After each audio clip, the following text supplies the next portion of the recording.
మాకు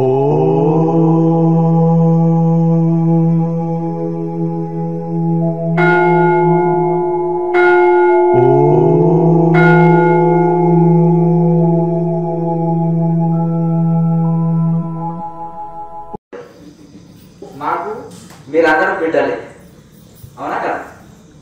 గురువు తండ్రి లాంటి వాడు అన్నప్పుడు మీరంతా గురువు బిడ్డలు అంతేనా? మరి అలా కనుక మరి మా బిడ్డలకు నుంచి మేము ఏం ఆశిస్తాం? మన తల్లిదండ్రులు ఏం ఆశిస్తారు? పిల్లలు బాగా చదువుకోవాలి, గొప్ప వాళ్ళు కావాలి, వంశం పేరు నిలబెట్టాలని మీరు కోరుకున్నట్టు మేము కూడా కోరుకుంటాం. అయ్యో మన గురు పరంపర ఇంత ఋషి పరంపర ఇంత గొప్పది కదా, అవునా? బ్రహ్మ నుంచి, వశిష్ఠుడి నుంచి, శక్తి నుంచి, పరాశరుడి నుంచి, వేదవ్యాసుల నుంచి, శంకరాచార్యుల నుంచి ఇలా మనకు పరంపరగా అందుతుంది కదా, అవునా? బాబాజీ మహారాజు నుంచి ఇట్లా పరంపర అందుతుంది కదా.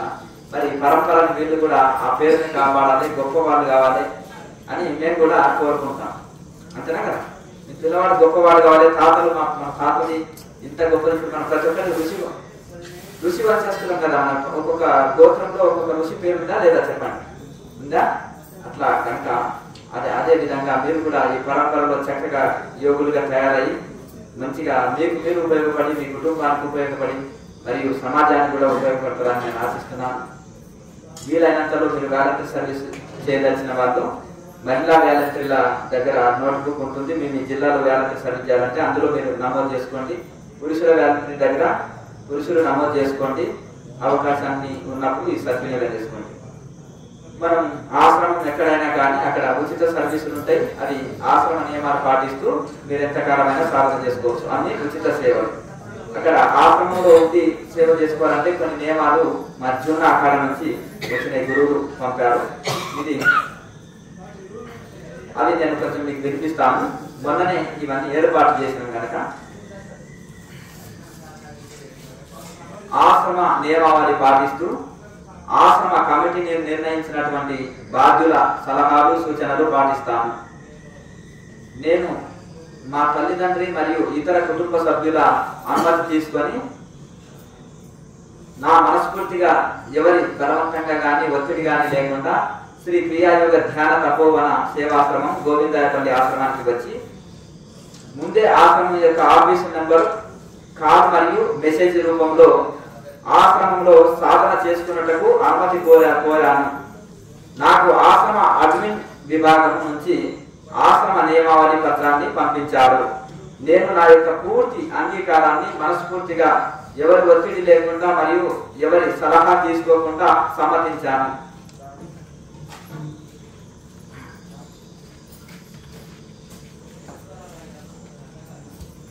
నేను ఈ రోజు నుంచి ఆశ్రమ ఆస్తులను పరిరక్షిస్తాను. వ్యక్తిగతంగా ఆశ్రమ ఆస్తులకు కానీ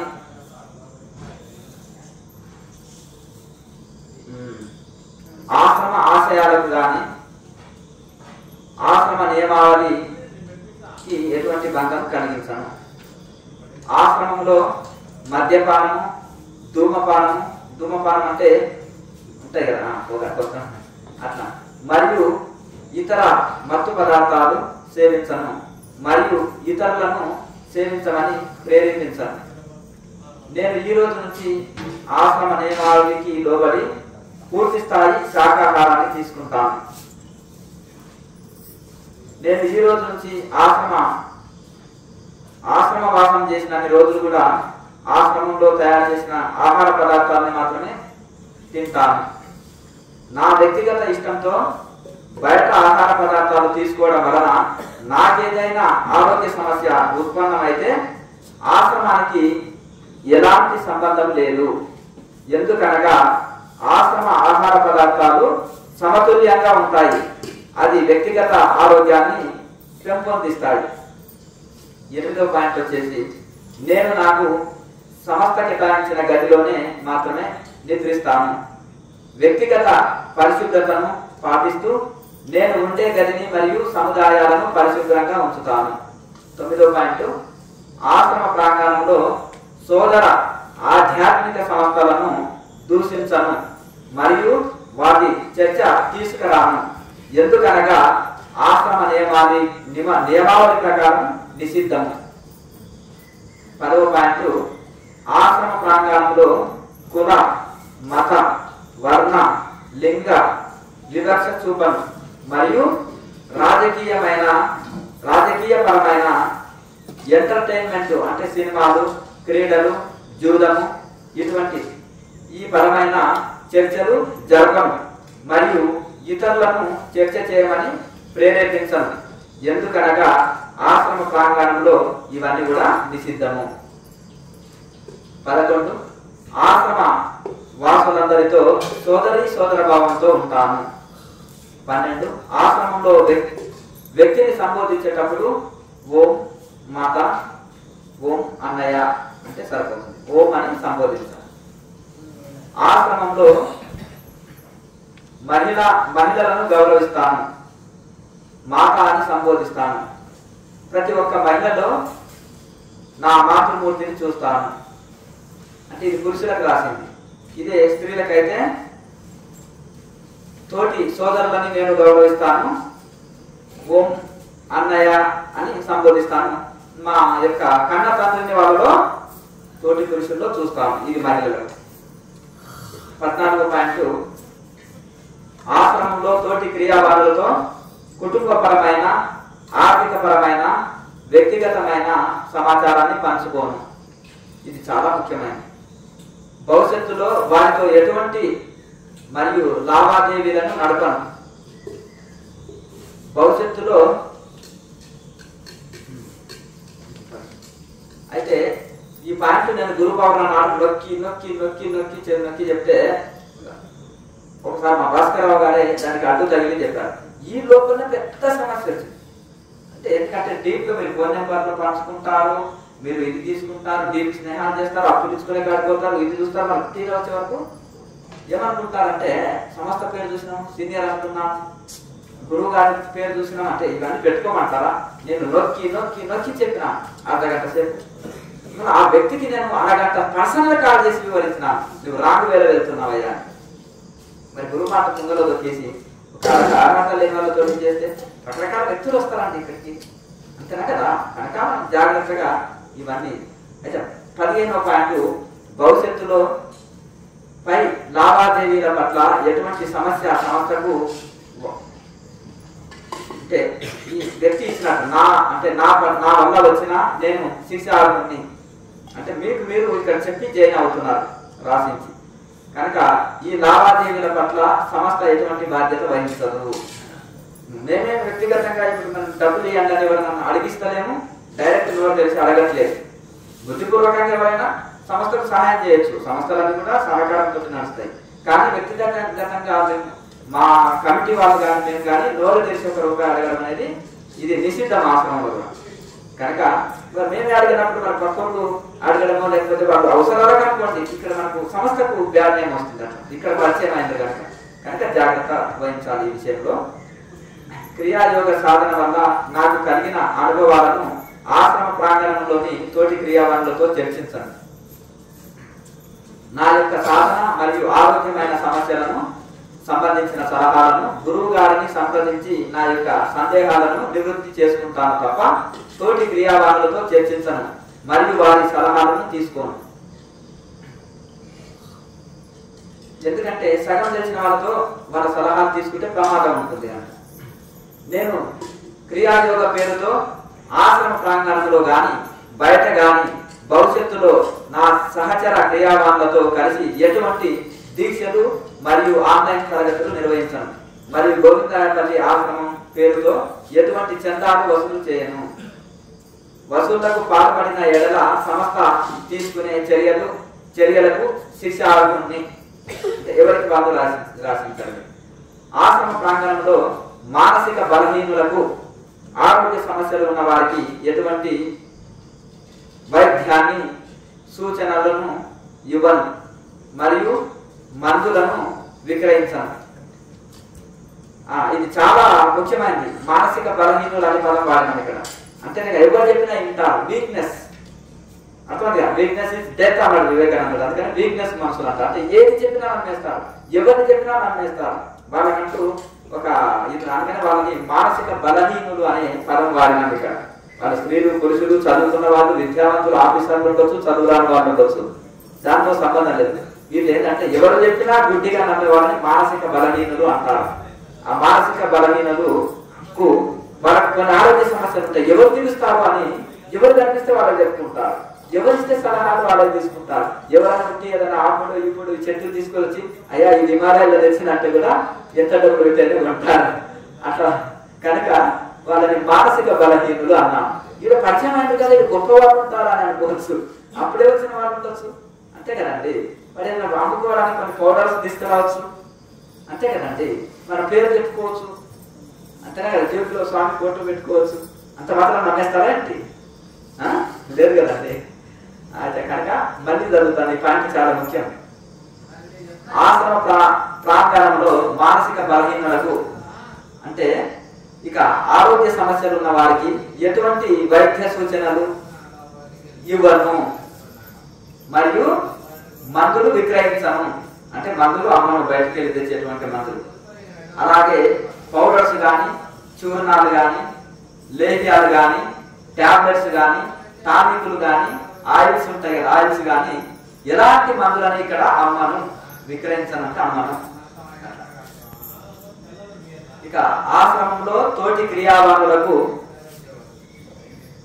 క్రియావాన్ అంటే సంస్కృత పదం, ఇది క్రియాయోగ సాధకులు అని అర్థం. తోటి ఆశ్రమంలో తోటి క్రియావానులకు ఉద్యోగపరమైన మరియు ఆర్థిక పరమైన ఆశలు కల్పించను. ఎందుకంటే దేవాలయాల కాడ, ఆశ్రమాల కాడ, గుళ్ళ కాడ ఇటువంటివి ఎక్కువ జరుగుతున్నాయని మా దృష్టికి వచ్చింది. ఇక్కడ కూడా కొన్ని మా దృష్టికి వచ్చినాయి కాబట్టి ముందే మీరు జాగ్రత్త పరిస్తే మంచిది కదండి. అయ్యో అందరు ఇటువంటి వాళ్ళు వస్తారు అనుకోకండి, మీరు మళ్ళీ ఆ అన్యత భావించకండి. ఎందుకంటే ముందు జాగ్రత్త. అయ్యో గురువులకు అన్ని తెలిస్తే కదా, ముందు జాగ్రత్తగా చెప్పొచ్చు కదా, మాకు తెలియజేయాలి కదా అంటారు కదా. మా మీద తప్పు ఉంచుకోకుండా ముందే మీకు మరి సభాముఖంగా చెప్తున్నాం. వీరికి రాలేని వాళ్ళు కూడా మనం ఛానల్లో చూసుకొని కూడా వాళ్ళు అయ్యి మేము రాలేదు, గురువు గారు చెప్పలేదు అనకుండా మీరు మన జీకేఎంసీ ఛానల్ ముఖంగా నేను ఇక్కడికి వచ్చిన వాళ్ళకి రాని వాళ్ళకి అందరికీ తెలియజేస్తున్నాను. కనుక అందరూ ఈ ఆశ్రమ నియమాలు పాటించి ఇక్కడ వచ్చి జైన్ అవ్వండి, సాధన చేసుకోండి. అన్ని సేవలు ఉచితం. ఆశ్రమ వాసం పూర్తయిన తర్వాత ఇక్కడ సాధన చేసుకొని ఇంటికి వెళ్ళిపోయిన తర్వాత తోటి క్రియావనులకు నా వద్ద ఎలాంటి వసతి కలిగించను. కనుక ఎవరైనా సరే వాళ్ళు ఎంత తెలిసిన వాళ్ళనే ఇంటికి తీసుకెళ్ళకూడదు, ఇంటికి తీసుకెళ్ళకూడదు. అది ధర్మం కాదు. స్నేహం అనేది బయటనే ఉండాలి, ఇంటి వరకు రాకూడదు. కనుక తోటి సోదరి క్రియావానుల యొక్క వ్యక్తిగత స్వేచ్ఛను గౌరవిస్తూ వారి యొక్క ఫోన్ నెంబరు మరియు వ్యక్తిగత సమాచారం సేకరించను. ఇది మహిళలకు కూడా వర్తిస్తుంది. తోటి సోదర క్రియావానుల యొక్క వ్యక్తిగత స్వేచ్ఛను గౌరవిస్తూ వారి యొక్క ఫోన్ నెంబరు మరియు వ్యక్తిగత సమాచారం సేకరించను. ఇక మహిళలు కానీ పురుషులు కానీ ఇద్దరికి వర్తిస్తుంది. ఈ నియమం ఉల్లంఘించిన ఎడల పూర్తి స్థాయి నా వ్యక్తిగత బాధ్యత వహిస్తూ చట్టపరమైన చర్యకు శిక్ష ఆరోగ్యాన్ని.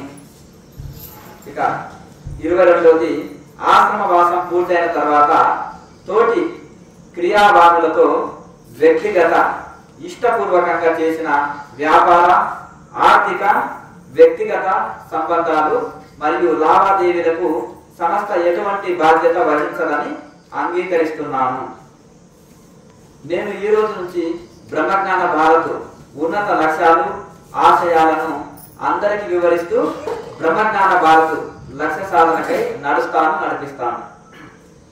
25వ నేను ఈ రోజు బ్రహ్మజ్ఞాన భారత్ సభ్యుడిగా నమోదు చేసుకొని పత్రమును పొందుతాను. నిన్న తీసుకున్నారు కదా ఇక్కడ జాయిన్ అయిన వాళ్ళు. నేను ఆశ్రమాన్ని ఈ రోజు నుండి దేవాలయంగా భావిస్తాను. మా భవిష్యత్తు లక్ష్య సాధనకు మార్గ నిర్దేశకుడైన మరియు ఆధ్యాత్మిక యోగ బోధకుడైన గురుదేవుల యందు పూర్తి స్థాయి నియమ, భక్తి, శ్రద్ధ, విశ్వాసంతో, వినయంతో, విధేయతతో, వినమ్రతతో నడుచుకుంటాను. నా పట్ల సంస్థకు మరియు గురువు గారి యొక్క లక్ష్యాలకు, ఆశయాలకు ఎటువంటి బంధం వాటిల్లదు.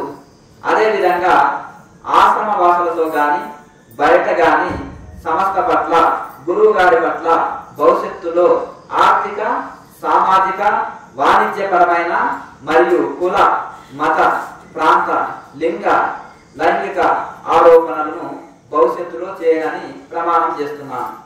ఆశ్రమం యొక్క నియమావళి, ఆశ్రమం సందర్శించినటువంటి పాత క్రియావాదుల యొక్క సూచనలు మరియు నా వ్యక్తిగత అభిప్రాయము ఒకటేనని భావిస్తున్నాను.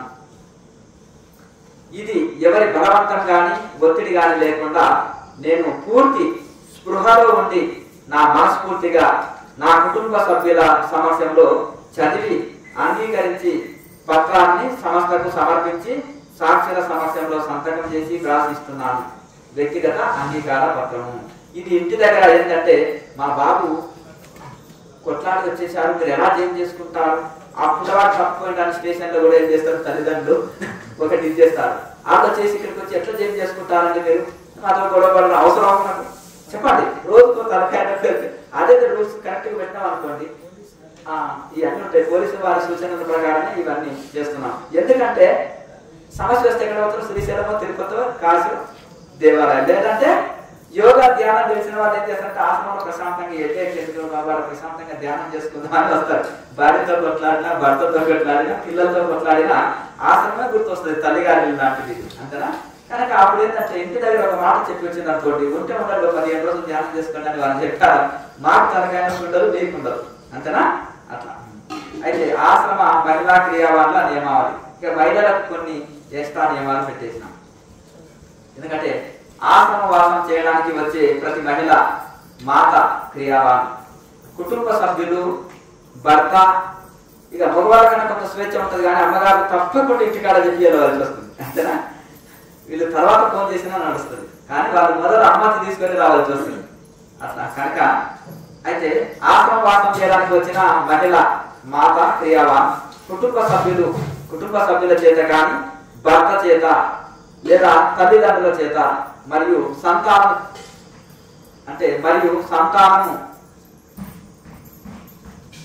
అయితే వాళ్ళ యొక్క అనుమతి తీసుకొని ఆశ్రమానికి వస్తాను, లేదా వాళ్ళ సంరక్షణలో వస్తాను, అంటే వాళ్ళని కూడా తోడుగా తీసుకొని వస్తాను అనమాట. అట్లా ఎవరిని, భర్త కానీ, తల్లిదండ్రులు కానీ, వాళ్ళ పిల్లల్ని కానీ తోడుగా తీసుకొని వచ్చి సాధన చేసుకోవచ్చు. అంటే కుటుంబ సభ్యులతో వచ్చి సాధన చేసుకోవచ్చు. లేదా వాళ్ళతోటి ఒక పత్రం రాయించుకొని సంతకం పెట్టుకొని తీసుకొని రావాలి. ఇంటి నెంబర్ ఇవ్వాలి, ప్రతి ఒక్కరు ఇంటి నెంబర్ ఉండాలి, వాళ్ళ నెంబర్ ఇవ్వాలి ఇక్కడ. తర్వాత వాళ్ళ యొక్క కుటుంబంతో పాటు వచ్చి సాధన చేసుకోవచ్చు. లేకపోతే కుటుంబంతో అంగీకారం తెలిసిన పత్రం తీసుకొని వచ్చి, అంటే మా కమిటీ వాళ్ళు సూచించినట్టుగా దాన్ని ఫాలో అయ్యి రావచ్చు.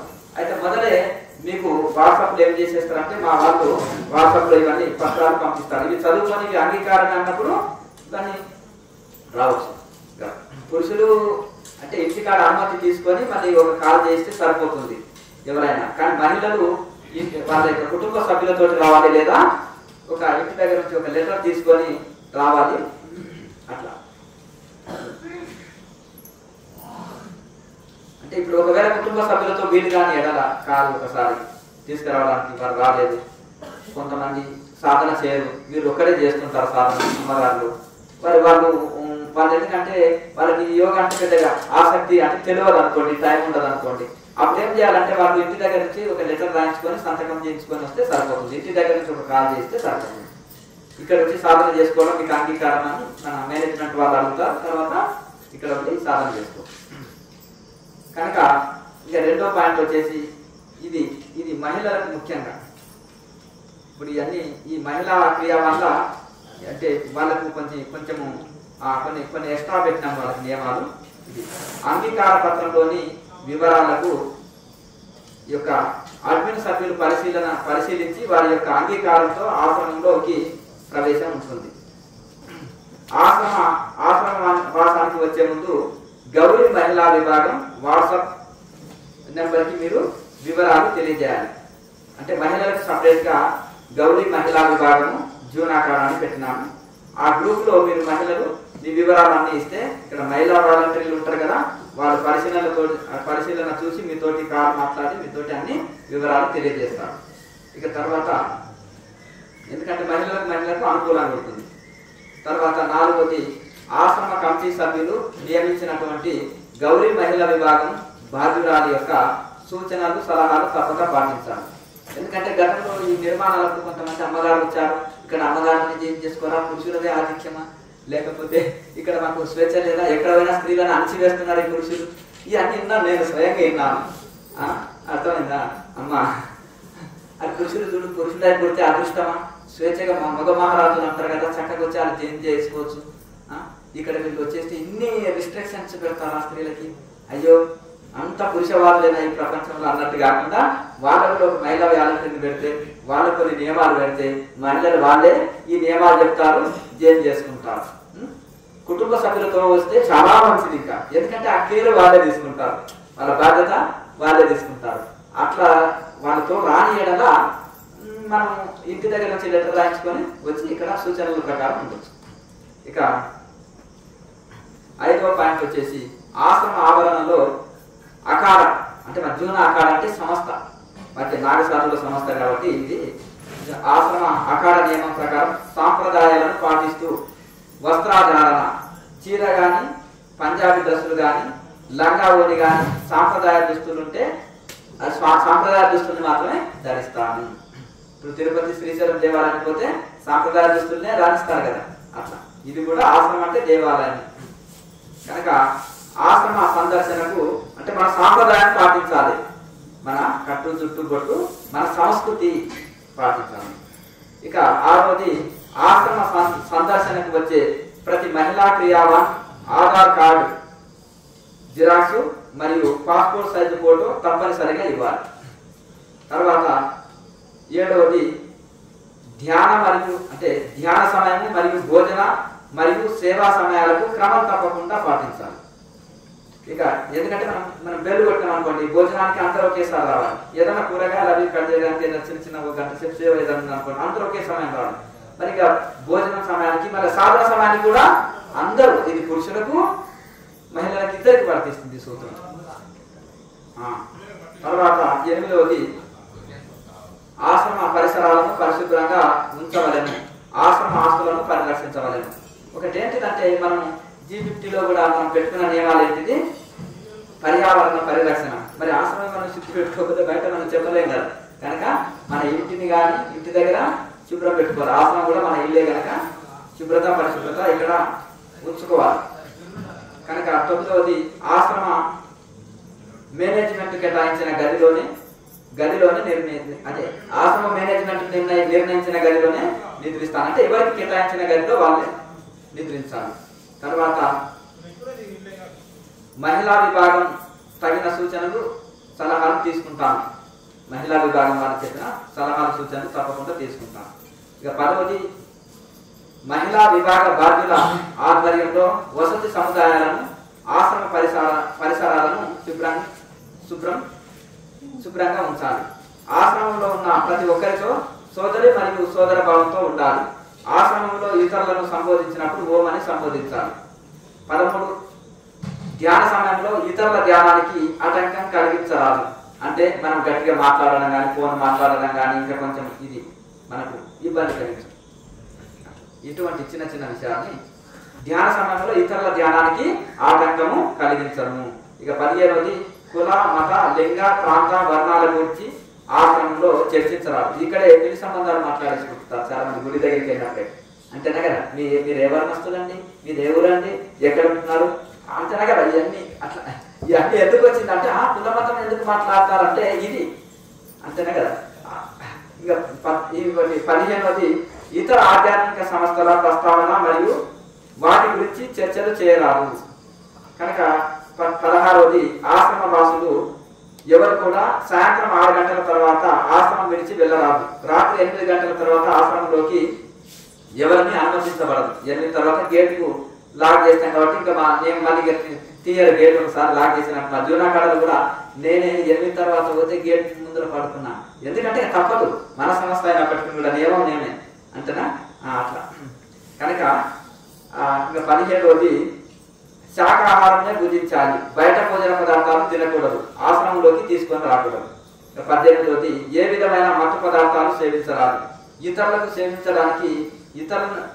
సేవించడానికి ప్రేరేపించకూడదు. ఇక 19వది తోటి సాధకులతోటి ఎలాంటి వ్యక్తిగత విషయాలు పంచుకోరాదు. ఆర్థికపరమైన లావాదేవీలు నడపరాదు. వ్యక్తిగత స్నేహాలకు, వ్యక్తిగత వ్యవహారాలకు ఆశ్రమం ఎటువంటి బాధ్యత వహించరు. అది ఇక్కడికి వచ్చిన వాళ్ళని పరిచయం అయింది నేను అది వాళ్ళు అప్పడిగారని లేకపోతే ఇంకేదో ఉంటాయి కదండి. మన పర్సనల్ సేవ్ పంచుకున్న సమస్య వస్తుంది. ఇక 20ది ఆశ్రమంలో తోటి మహిళా క్రియావాణులను నిద్రించే సమయంలో నిశ్శబ్దాన్ని పాటించాలి. చాలా మంది ఏంటంటే పక్క వాళ్ళు పడుకున్నప్పుడు ఫోన్స్ మాట్లాడుతుంటారు, గట్టిగా మాట్లాడుతుంటారు, మనకి ఇబ్బంది కలుగుతుంటుంది. కనుక మనకు తోటి వాళ్ళకి ఇబ్బంది కలగకుండా నడుచుకోవాలి. 21ది తోటి మహిళా క్రియావాణుల పట్ల సభ్యత సంస్కారంతో వ్యవహరించాలి. అలాగే వారి వ్యక్తిగత స్వేచ్ఛకు భంగం వాటిల్లకూడదు. ఆశ్రమ ఆవరణం ఆధ్యాత్మిక మరియు యోగపరమైన చర్చ మాత్రమే చేయాలి. ఇక 23ది ధ్యాన మరియు భోజన సమయాల్లో క్రమ సంఖ్య పాటించాలి. దీనికి తగిన సూచనలు మహిళా విభాగ బాధ్యురాలు ఇస్తారు. ఇక G50 బ్రహ్మజ్ఞాన భారత్ ఉన్నత లక్ష్యాలను, ఆశయాలను అందరికీ వివరించాలి. ఆశ్రమ వాసం పూర్తి చేసుకుని వెళ్లే ముందు 48 గంటల ముందు మహిళా విభాగం బాధ్యులకు మరియు అడ్మిన్ టీంకు సభ్యులకు తెలియజేయాలి. మీరు ఇంటికి వెళ్లే ముందు ఒక 48 గంటల ముందు చక్కగా, అంటే ఒక 2 days ముందు అని అర్థం. ఇక చక్కగా నియమాలు బాగున్నాయా చెప్పండి. మరి ఉండాలన్నా వద్దా చెప్పండి నియమాలు. దేనికోసం? జంతువులకి ఏం నియమాలు లేవు, మనుషులకి ఎందుకు ఇవి నియమాలు? అంతేనండి. అవి మాట్లాడు, ఎవరికి హాని పెద్దగా చేయవు, అంతేనా కదా. వీళ్ళకి ఏంటంటే కొంచెం అవకాశం. ప్రణవ మంత్రము కనీసం రోజుకు 11,000 అయినా జపం చేయాలని ఉపనిషత్తులో చేసుకో.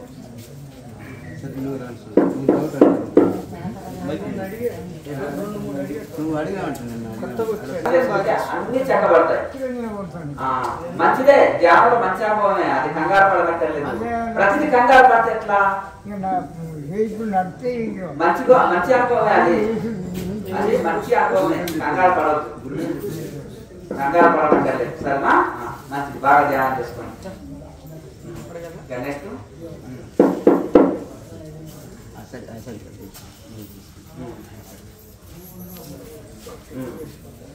గురుగారి బ్రహ్మగారి మంత్రం చేయొచ్చు. మీకు నచ్చిన మంత్రాన్ని, నచ్చిన దేవతా మంత్రాన్ని జపం చేసుకోవచ్చు. ఎవరి ఇష్ట దేవతా మంత్రాన్ని వాళ్ళు జపం చేసుకోవచ్చు.